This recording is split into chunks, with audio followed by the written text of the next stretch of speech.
Olá, boa tarde. Quinta-feira, 20 de agosto de 2020, está no ar o Boletim Guará. A gente começa esta edição falando que na noite de ontem, um incêndio atingiu um prédio residencial no bairro Calhau. Segundo informações, o incêndio começou em um apartamento do terceiro andar devido ao curto-circuito no cabo de um ventilador.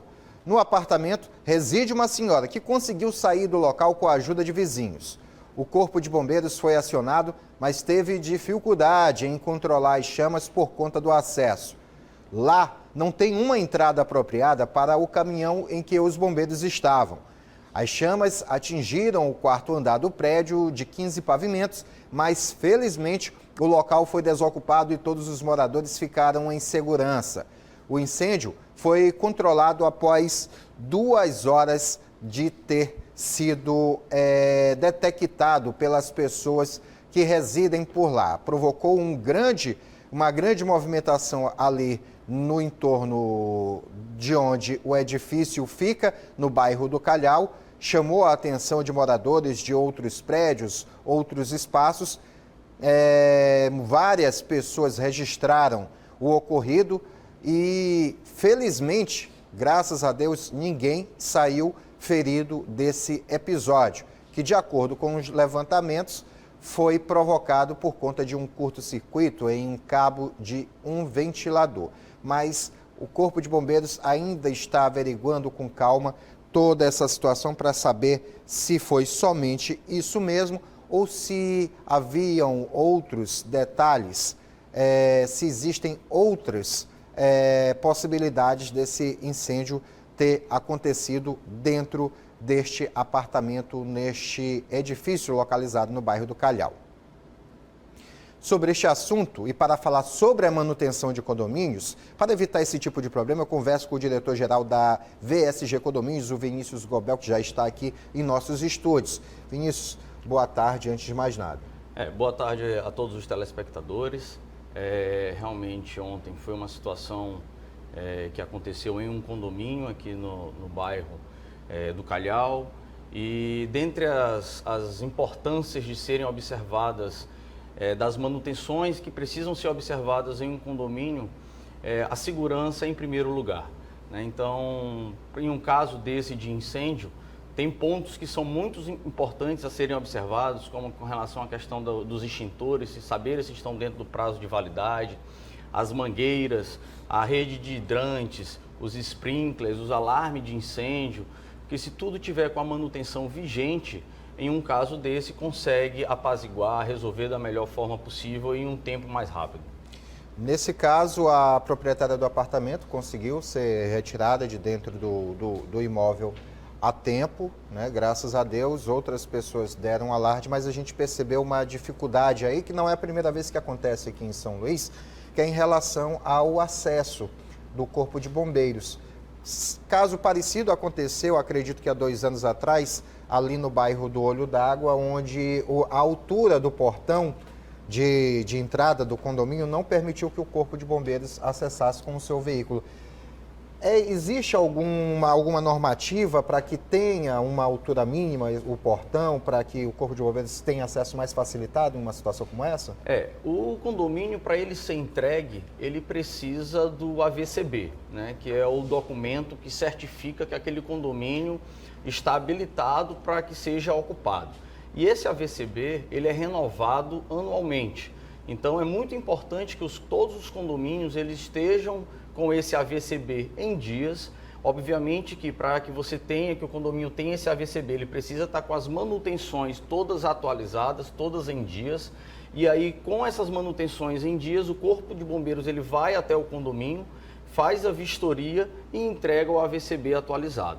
Dentre essa vistoria, um dos pontos que eles observam é com relação à questão da entrada de veículos, para saber se em um caso de incêndio, o veículo do Corpo de Bombeiros vai conseguir adentrar o condomínio. Porque, por exemplo, num caso de ontem, eles tiveram que, a equipe do Corpo de Bombeiros, com a ajuda de outras pessoas, eles tiveram que tirar um veículo que estava estacionado em frente ao condomínio para justamente o Corpo de Bombeiros, o veículo do Corpo de Bombeiros poder estacionar e apagar o incêndio. né? Então, assim, se o condomínio tivesse adaptado dentro das normas exigidas pelo Corpo de Bombeiros, o veículo do Corpo de Bombeiros conseguiria adentrar e com certeza resolveria de uma forma mais rápida. Mas a gente fica feliz que, graças a Deus, teve êxito, nós não tivemos maiores transtornos, né? Outros grandes problemas, além desse que foi ocasionado por essa unidade.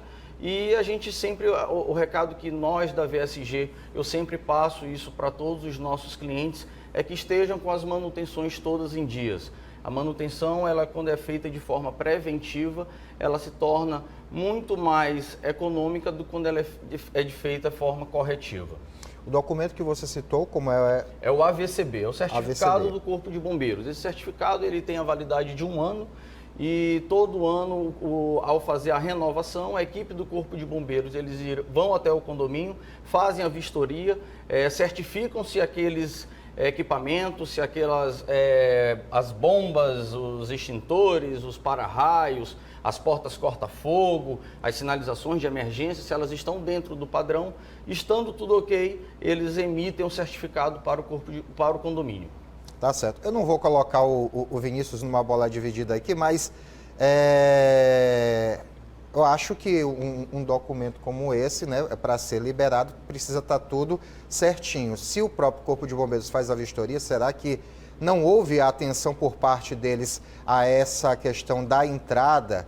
Porque já é a segunda vez em 2 anos que a gente percebe esse tipo de problema, que o Corpo de Bombeiros é acionado, vai até o local para conter um incêndio e não consegue adentrar o condomínio por conta do espaço de acesso. No caso anterior que eu citei, no Olho d'Água, a altura, né, do portão era mais baixo, que o carro não conseguiu passar. Ontem foi um outro problema. Será que o Corpo de Bombeiros não está atento a esse tipo de situação? Agora, Vinícius, para a gente poder encerrar aqui a entrevista, nesse tipo de situação, o que pode ser feito em relação à indenização? Porque a gente tem informações de que o apartamento que ocorreu o incêndio ficou bem danificado, mas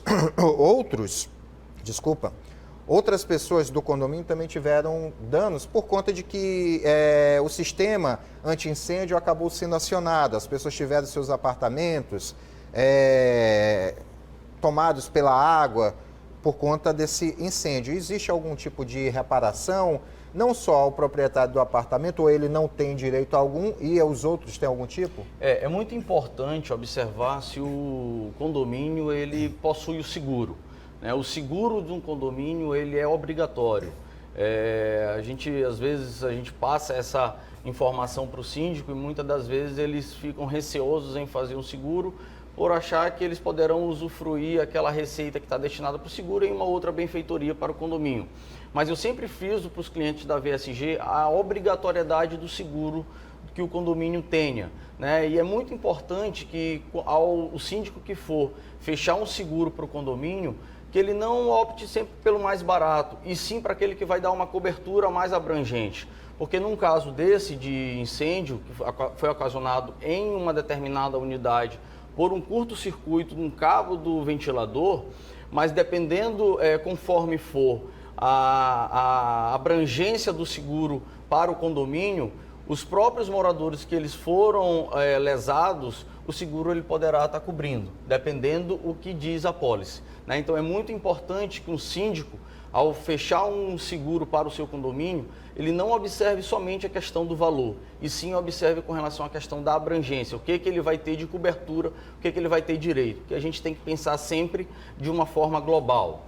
Tá certo, então. Vinícius, a gente agradece a tua presença aqui para poder esclarecer alguns pontos relacionados justamente à forma, às medidas de segurança dentro dos condomínios e, sempre que possível, assuntos relacionados, a gente está com as portas abertas para bater o papo novamente. Eu agradeço o convite mais uma vez, estou sempre à disposição para tirar qualquer dúvida com relação à questão condominial. Se alguém tiver mais alguma dúvida, poderá estar acessando as redes sociais da VSG, a VSG Condomínios, assim como também o nosso site.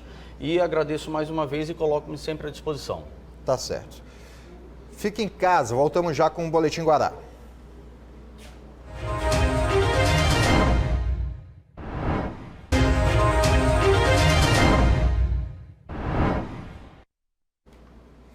De volta ao Boletim Guará.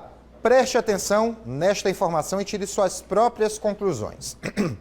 A Justiça determinou que o município de Paços do Lumiar faça a demolição de construções ou edificações feitas de forma irregular no residencial Novo Horizonte de Aparecida.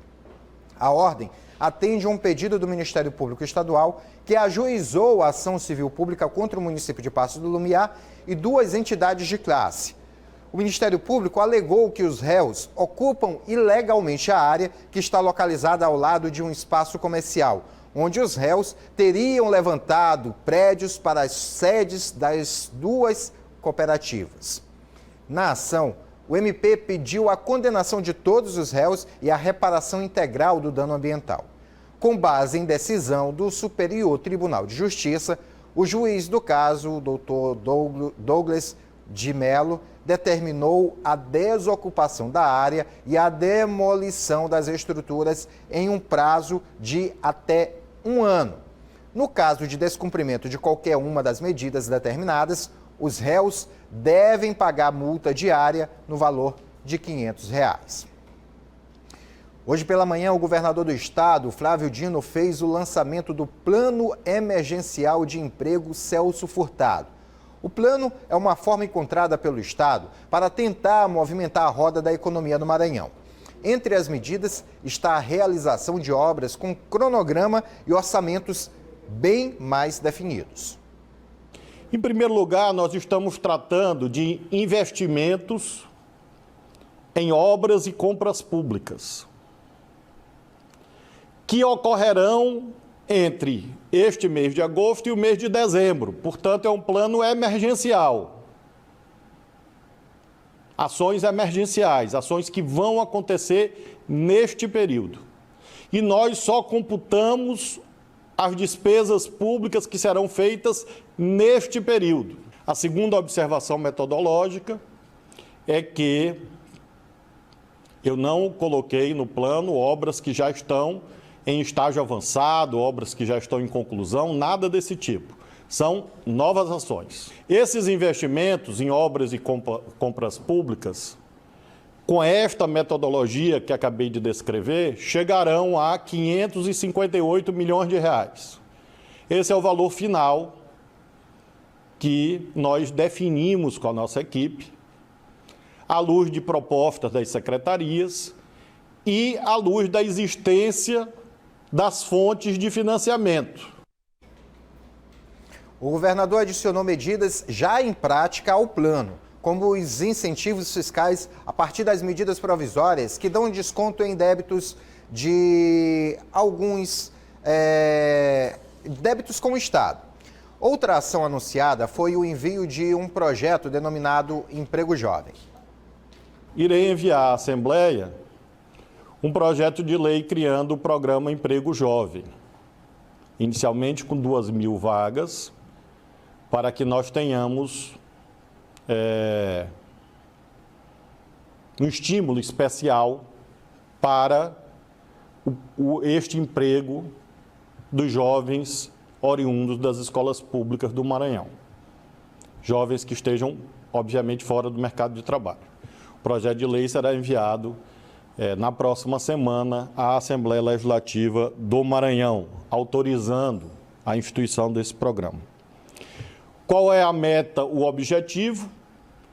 É zerar o efeito recessivo da pandemia do coronavírus. Nós contabilizamos quantos empregos foram gerados, ou seja, quantas admissões de empregos formais foram processadas entre agosto e dezembro do ano passado. Agosto e dezembro de 2019 foram geradas 62.927 admissões. Então, a nossa meta é que o CAGED do Maranhão, entre agosto e dezembro, registre algo em torno disto. As propostas que foram apresentadas pelo governador, ele disse que ainda hoje, logo após essa apresentação, que aconteceu por volta das 10 horas da manhã, as propostas já estariam disponíveis para qualquer cidadão ter conhecimento nas redes sociais do governo do estado e também nas redes sociais pessoais dele. Estaria lá o link para que qualquer pessoa tenha acesso às medidas que integram esse plano emergencial do emprego. Lembrando que partiu do governador Flávio Dino uma proposta para que o presidente da República, Jair Bolsonaro, adotasse um plano mais ou menos nesses moldes. E aí, como a gente sabe que os dois são opositores no campo nacional, lógico que dificilmente vai haver um entendimento em torno disso. Aqui no país ainda vivemos uma política partidária que predomina acima da política pública. E aí não houve entendimento. Daí que então o governador Flávio Dino resolveu adotar medidas aqui no estado do Maranhão dentro daquilo que ele havia proposto. Agora resta saber se algo nesse sentido vai sair também no âmbito federal. Pelo que se percebe, o Ministério da Economia e alguns outros ministérios estão trabalhando em busca disso. Agora uma pausa para uma dica. A gente sabe que neste momento difícil, a garganta às vezes falha, mas toda ajuda também é bem-vinda. Por isso, a Equatorial Maranhão traz de volta a promoção Energia em Dia. É uma promoção pensada para realmente ajudar as pessoas. São sorteios todo mês de um ano de supermercado de R$500. Isso mesmo, um ano de supermercado de R$500 por mês. É uma boa notícia, né? E tem também 2 sorteios mensais de um ano de bônus de R$250 para pagar sua conta de energia. E ainda, prêmio extra. 15 casas serão contempladas com 12 mil para a troca de eletrodomésticos e reformas. E no final da promoção, tem sorteio de um carro 0 quilômetro. Vou te falar, hein? São prêmios que vêm na hora certa, justo quando todo mundo está precisando. Para participar, basta estar em dia com a Equatorial. Não fique de fora. Faça o cadastro em energiaemdia.equatorialenergia.com.br. Mais do que nunca, neste momento, conte com a energia da Equatorial Maranhão. Alô, sonoplastia, tá ok? Agora a voz não está falhando de jeito nenhum? Pois é, conte com a energia da Equatorial Maranhão e conte também com o nosso intervalo. Nós vamos rapidinho a um break e voltamos já com o Boletim Guará.